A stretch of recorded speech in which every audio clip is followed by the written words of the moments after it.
Assalamualaikum warahmatullahi wabarakatuh. Senang sekali pada kesempatan kali ini Ibu bisa menemani kegiatan belajar kalian semua. Apa kabar anak-anak semua? Semoga selalu dalam keadaan baik ya. Salam semangat, salam sehat untuk anak-anak sekalian. Pada kesempatan kali ini, informasi yang akan Ibu sampaikan berkaitan pembelajaran kita adalah menulis cerita fantasi sederhana.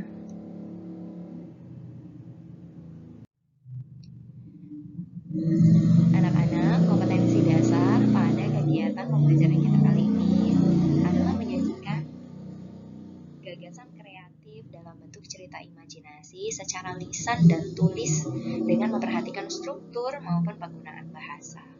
Kemudian indikator kuncinya ini adalah menulis cerita fantasi dengan memperhatikan pilihan kata, kelengkapan struktur, dan tentunya kaidah penggunaan kata kalimat atau tanda baca atau ejaan. Sedangkan tujuan pembelajaran kita kali ini bahwa dengan mengikuti kegiatan pembelajaran atau melalui kegiatan pembelajaran dengan model pembelajaran berbasis masalah, kalian semua atau peserta didik itu dapat menulis cerita fantasi, tentunya dengan memperhatikan struktur, penggunaan bahasa secara tepat, dengan penuh tanggung jawab dan bekerja sama dalam kelompok.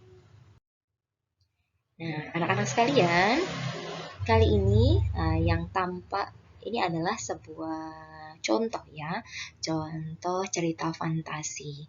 Nah, Ibu mau mencoba mengingatkan kembali bahwa di sini berhubungan juga, contoh ini berhubungan dengan struktur cerita fantasi. Nah, silakan diamati sejenak ya, bahwa struktur cerita fantasi itu ada 3. Ya, yang pertama adalah orientasi, kemudian yang kedua itu merupakan komplikasi, dan yang ketiga adalah resolusi. Dan judul cerita fantasi kali ini adalah Batu Menangis. Nah, pada tahap orientasi ya, jadi ada seorang anak perempuan yang sangat manja. Ia suka membeli barang-barang mewah, padahal ibunya hanyalah seorang penjual kayu bakar. Nah, pada tahap ini pengarang mencoba mengenalkan tokoh. Itulah kenapa tahap awal ini disebut sebagai orientasi. Biasanya yang dikenalkan itu bisa tokoh cerita, ya, keadaannya bersama tokoh lain atau keluarga seperti yang tampak di contoh ini. Bisa juga dikenalkan latarnya, di mana kejadian itu terjadi ya. Kemudian pada tahap yang selanjutnya ini adalah komplikasi.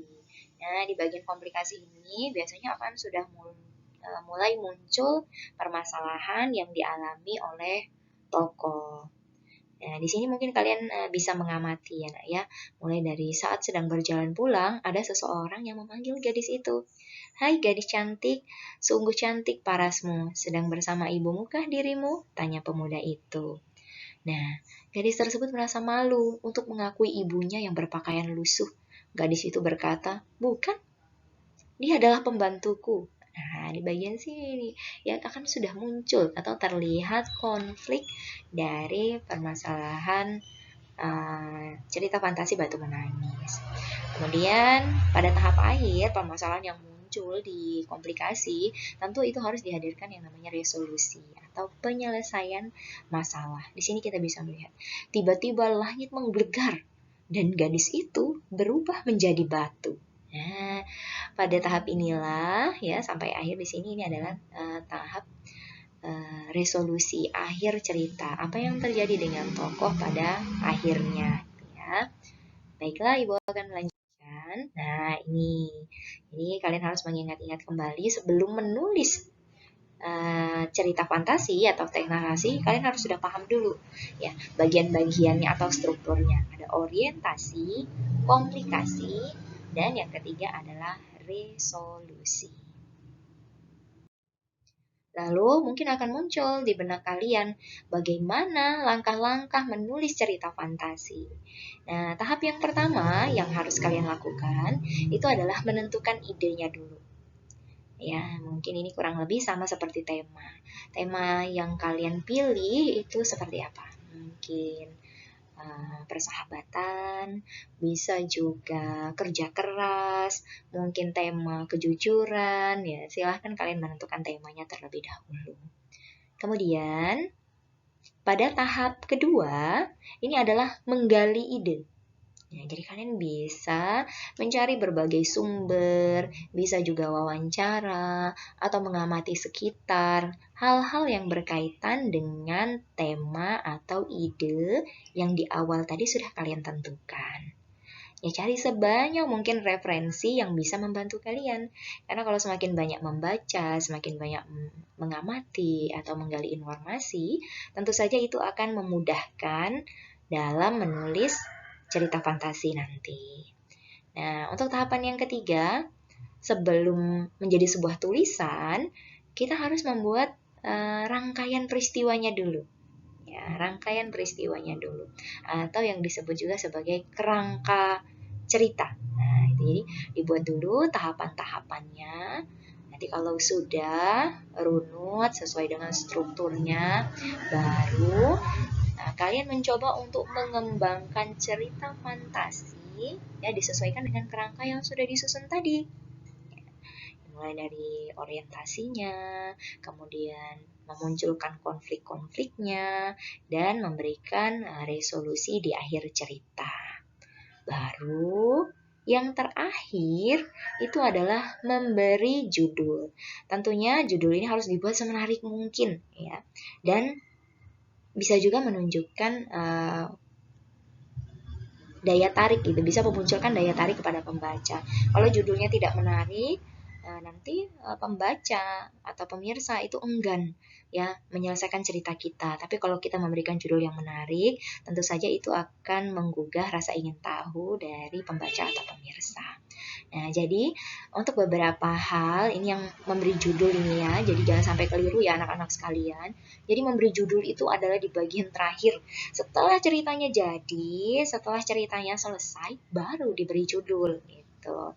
Jadi yang pertama kali ditentukan itu adalah menentukan ide, bukan menentukan judul. Oke, baiklah anak-anak, semoga saja bisa dipahami ya. Ini langkah-langkah menulis cerita fantasi, jadi ada 5 langkah. Nah, setelah kalian mengetahui strukturnya, langkah-langkahnya, kalian bisa berlatih ya untuk membuat cerita fantasi. Ini Ibu tampilkan sudah ada strukturnya ya. Ada orientasi, komplikasi, dan resolusi. Silahkan kalian mulai dari menentukan temanya, kemudian kerangka, bagian orientasi itu apa yang ingin kalian munculkan, konfliknya seperti apa, dan resolusinya bagaimana.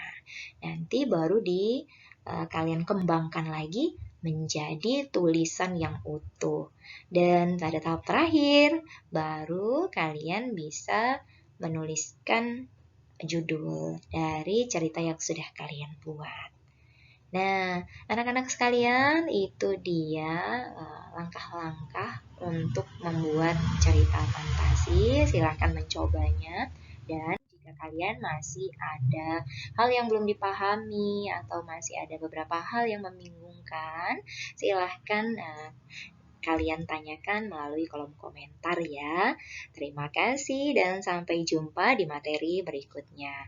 Assalamualaikum warahmatullahi wabarakatuh.